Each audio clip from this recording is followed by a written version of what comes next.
let's review a little bit of everything we learned so far, and hopefully it'll make everything fit together a little bit better. And then we'll do a bunch of calculations with real numbers, and I think it'll really hit the point home. So first of all, if we're dealing with let me actually write down, let me make some columns. So if we're dealing with, let's see, we could call it the concept, and then we'll call it the, whether we're dealing with a population, or a sample. So the first statistical concept we came up with was the notion of the mean or the central tendency, and we learned that that was one way to measure the average or central tendency of a data set. The other ways were the median and the mode, but the mean tends to show up a lot more, especially when we start talking about variances, and we'll do in this video the standard deviation. But the mean of a population, we learned, we used the Greek letter mu, is equal to the sum of each of the data points in the population. That's an I. Let me make sure it looks like an I.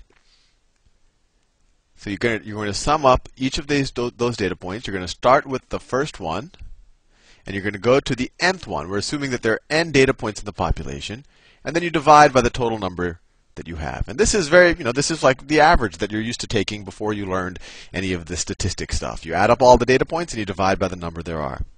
The sample is the same thing. We just use a slightly different terminology. The mean of a sample, and I'll do it in a different color. Just write it as x with a line on top, and that's equal to the sum of all the data points in the sample. So each of the xi in the sample. But we're assuming the sample is something less than a population, so you start with the first one still. And then you go to the lowercase n, where we assume that lowercase n is less than the big N. If this was the same thing, then we're actually taking the average, or we're taking the mean of the entire population. And then you divide by the number of data points you added, you get to n. Then we said, okay, how far, if this gives us the central tendency, it's one measure of the central tendency, but what if we wanted to know how good of an indicator this is for the population or for the sample, or on average, how far are the data points from this mean? And that's where we came up with the concept of variance, and I'll arbitrarily switch colors again. Variance. And in a population, the variable, or the notation for variance, is the sigma squared. This means variance. And that is equal to, you take each of the data points, you find the difference between that and the mean that you calculate up there, you square it, so you get the squared difference, and then you essentially take the average of all of these. You take the average of all of these squared distances. So you take the sum from I is equal to 1 to n, and you divide it by n. That's the variance. And then the variance of a sample mean, and this was a little bit more interesting, and we talked a little bit about it in the last video. You actually want to provide you want to estimate the variance of the population when you're taking the variance of a sample. And in order to provide an unbiased estimate, you do something very similar to here, but you end up dividing by n minus 1. So let me write that down. So the variance of a population, the variance of a sample, or sample variance, or unbiased sample variance, and that's why we're going to divide by n minus 1. That's denoted by s squared. And what you do is you take the difference between each of the data points in the sample minus the sample mean. We assume that we don't know the population mean. Maybe we did. If we knew the population mean, we actually wouldn't have to do the unbiased thing that we're going to do here in the denominator. But when you have a sample, the only way to kind of figure out the population mean is to estimate it with the sample mean. So we assume that we only have the sample mean. And you're going to square those, and then you're going to sum them up. Sum them up from I is equal to 1 to I is equal to n, because you have n data points. And if you want an unbiased estimator, you divide by n minus 1. And we talked a little bit before why you want this to be an n minus 1 instead of an n. And actually, in a couple of videos, I'll actually prove this to you. One, I'll prove it maybe experimentally using Excel, and then which wouldn't be a proof, but it'll just give you a little bit of intuition. And then I'll actually prove it a little bit more formally later on. But you don't have to worry about it right now. The next thing we'll learn is something that you've probably heard a lot of, especially sometimes in class. Teachers talk about the standard deviation of a test, or it's actually probably one of the most used words in statistics.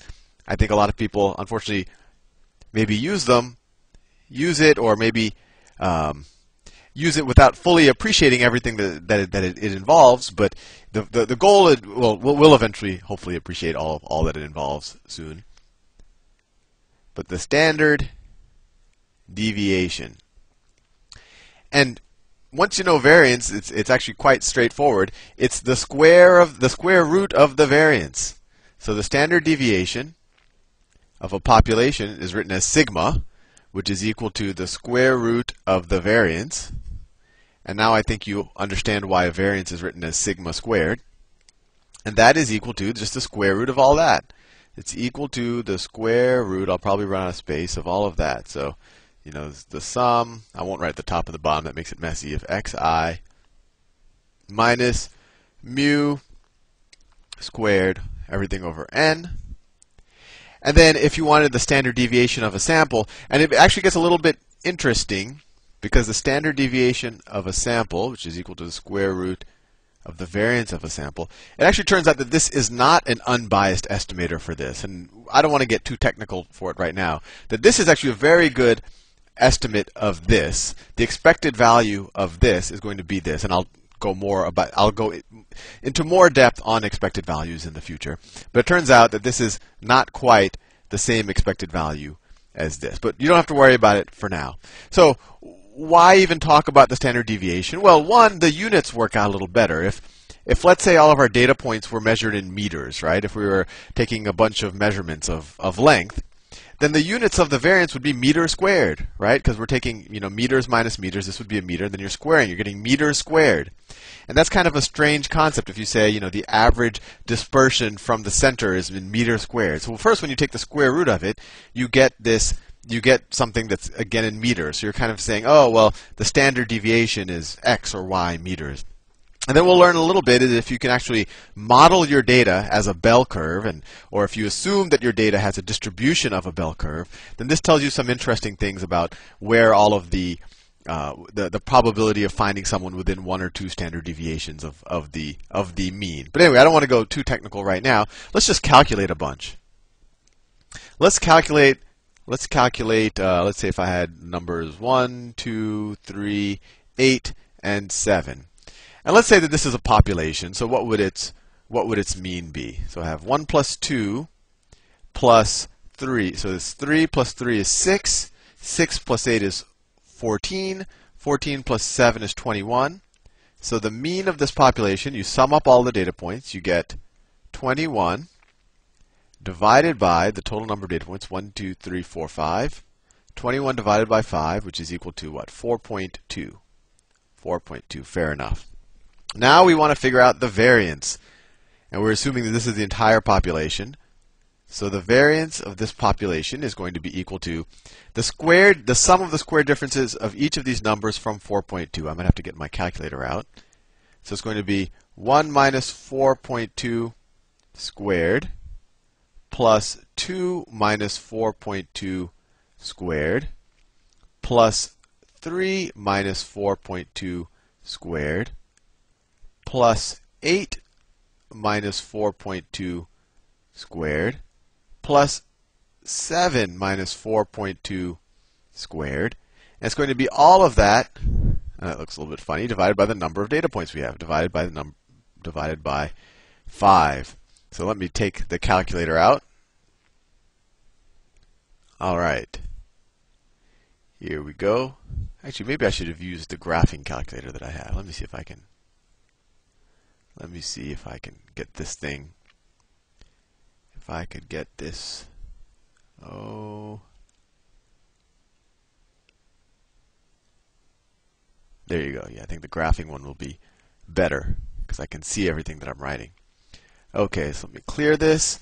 So I want to take 1 minus 4.2 squared plus, let me write it down, plus 2 minus 4.2 squared plus 3 minus 4.2 squared plus 8 minus 4.2 squared, right? I'm just taking the sum of the squared distances from the mean.